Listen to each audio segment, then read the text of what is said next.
Hey guys, this is SuperNintaylor, and I just wanted to do a quick tutorial on how to fight Ganon without silver arrows.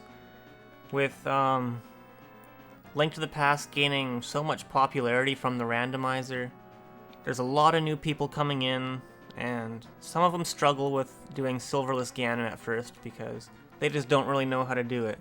And there's not many tutorials out there on how to do it, I don't think, at least. So that's why I'm making this, and I'm hoping it helps. I'm going to start straight from Phase 4. I'm going to completely skip the start of the Ganon fight because this tutorial is solely on how to do Phase 4 without silver arrows. And I'll do other Ganon tutorials later, but we're just going to do this one for now, because I think it's most important.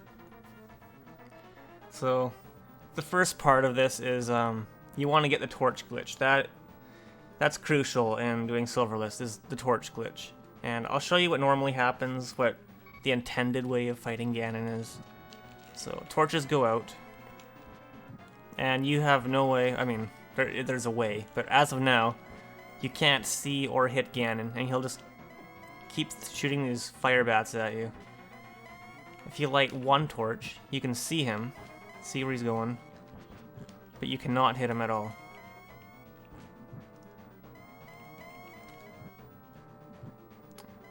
In order to hit him, you need to light both torches.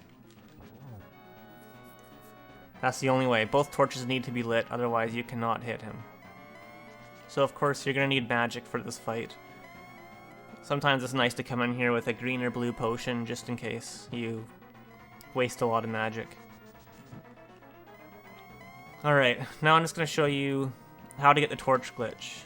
So, I showed you the intended way, or how the developers made the game at least, was you'd have to go back and forth lighting torches. But if you get the torch glitch, the bottom right torch will always stay on. You will only need to light the left torch. And the way of doing that, so you'll see the tiles on the left-hand side start falling. This happens right at the end of the Phase 3 and the start of Phase 4, when it's transitioning phases. The left tiles will fall right as the top left, the last tile is falling. You want to spam your lantern on the left torch, like this.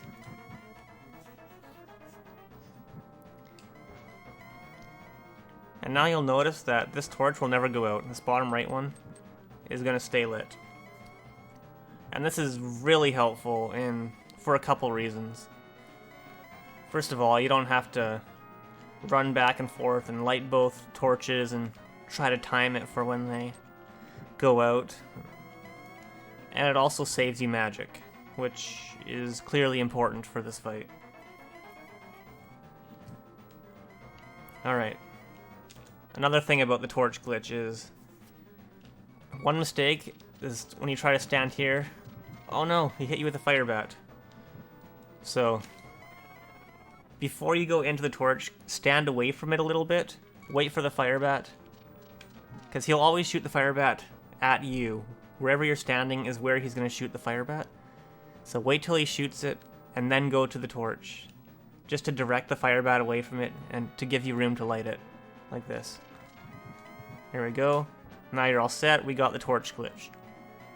Now it's on to the next part of the fight. And that's how to actually hit Ganon without silvers. So, the intended way is to go like this, turn him blue, hit him with a silver arrow. Whoops, my arrows aren't silver. Alright, so then what do? There's a short amount of time where Ganon is actually vulnerable to your sword. So you notice when you just swing like this, he turns blue. That does not hurt him. Turning him blue does not hurt him at all. It'll be a never-ending fight until you run out of magic, and you'll lose. So, the only way to hit him is to release a spin attack, or you can do slashes as well, but spin attacks are way easier. Don't even try slashes if you're new to this. Slashes are a bit advanced. So, yeah, because how do I explain this? I think because slashes, it's just a quick animation, so it's a lot harder to time. because there's only like a certain few frames or so where Ganon's actually vulnerable. So to time your sword is pretty difficult. But with a spin attack, you stay in that attack state a bit longer, because the spin attack lasts longer than a slash does. So it makes it a lot easier to time. Anyway, just do spin attacks. So how to hit Ganon. You're gonna want to dodge his fire bat, and then after he shoots the fire bat, go in for a spin. Spin to win, like that. Dodge fire bat, spin. Now, if you spin too early, that'll turn him blue.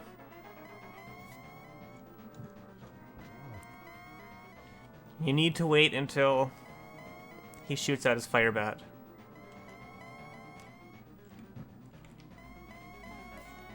Now, I say you need to wait till he shoots out his fire bat, but there's a trick to where you can hit him 3 times per phase, which involves him actually not even shooting out a fire bat in one of your hits against him.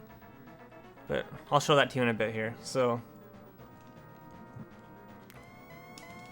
you should be able to get at least 2 hits in per phase. If you just light the torches casually like that, you'll get in 2 hits. You won't have enough time for the 3rd one. Again, casual lighting of the torch. 1,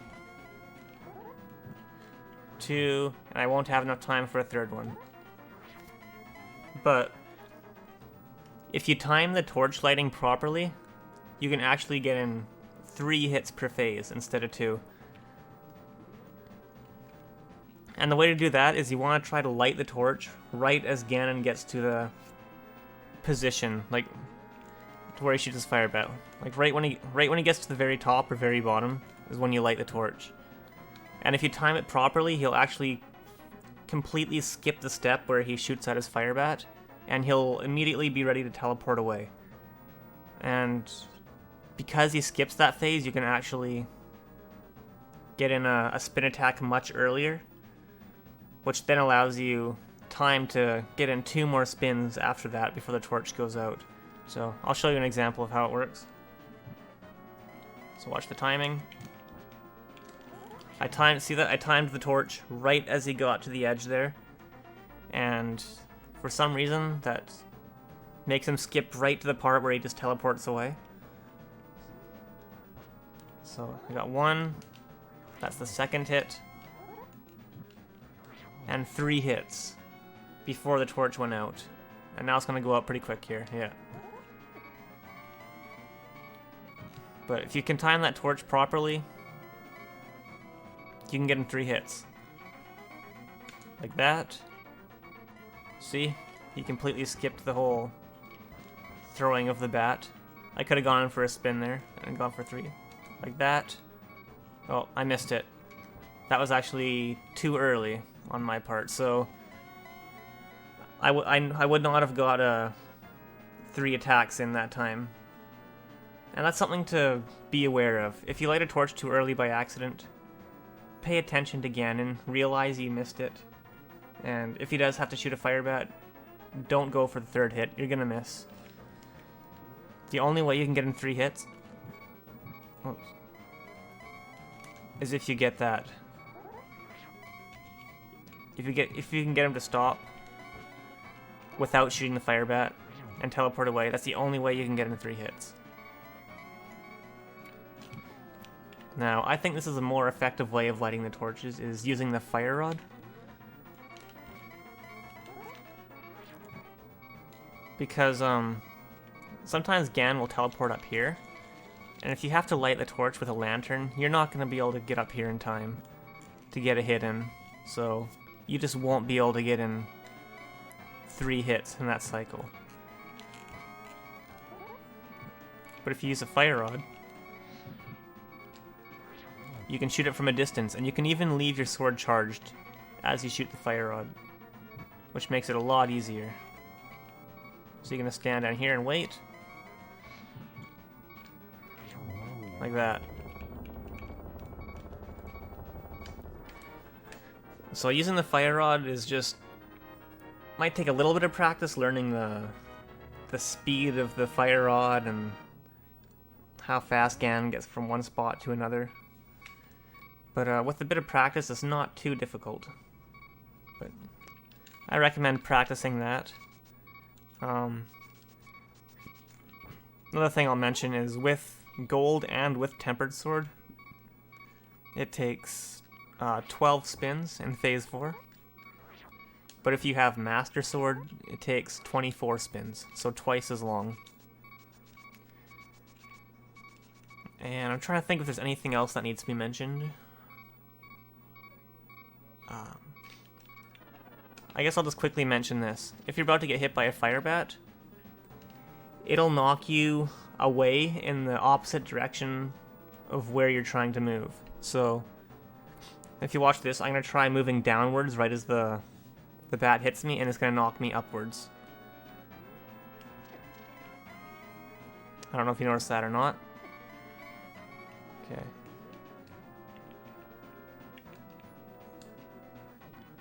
There. I'm going to try moving left, and it should move me to the right. Oops. There we go.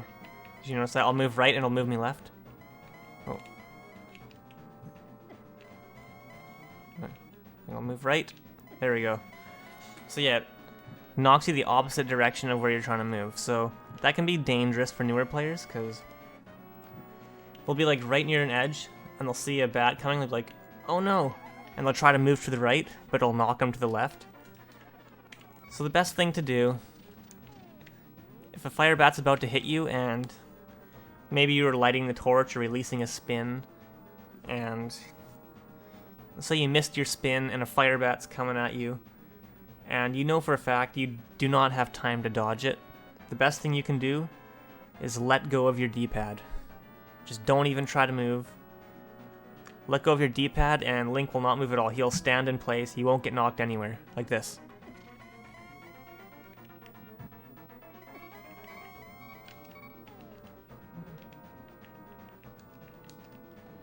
Oh no.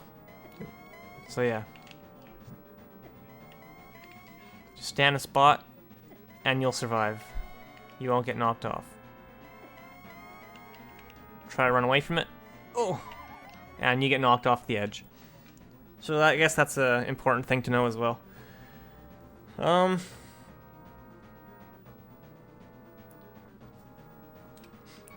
guess I could talk about how to dodge fire bats. I know when I started learning, the best way I was taught was to just use cardinal directions. So right up.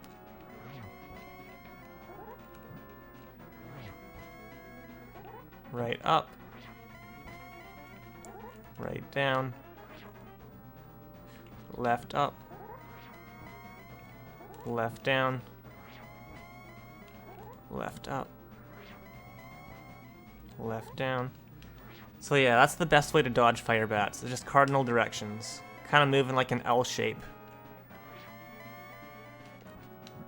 It's just a matter of getting used to the timing of when he shoots out the fire bat. It's knowing when he's going to shoot it and then moving. So, a lot of Phase 4 again is just timing. Timing of the torches, timing of dodging the fire bats, when to release your spin, it's all timing. So, it just means you need to practice the fight and get used to it. So, hopefully this tutorial helped. And even if you're struggling with aspects of it at first, just keep practicing and it will come. Because like I said, it's just timing. Just means you need to get used to the timing. And the more you practice, the easier it's going to be. Alright, that's going to do it for this tutorial. I do plan on making future tutorials. My next one might be Tempered Sword Ganon.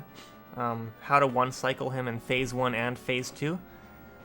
If you use Tempered Sword optimally against Ganon, there's actually no time difference between Tempered and Gold. As long as you fight optimally with the Tempered. No difference at all. So if you're in a race against someone with Tempered Sword, and they don't know how to fight Ganon optimally, then you have a huge advantage over them. So if you want to learn how to use the Tempered Sword against Ganon optimally, then check out my next video. I'm not sure when it'll be, probably soon. But yeah, thanks for watching.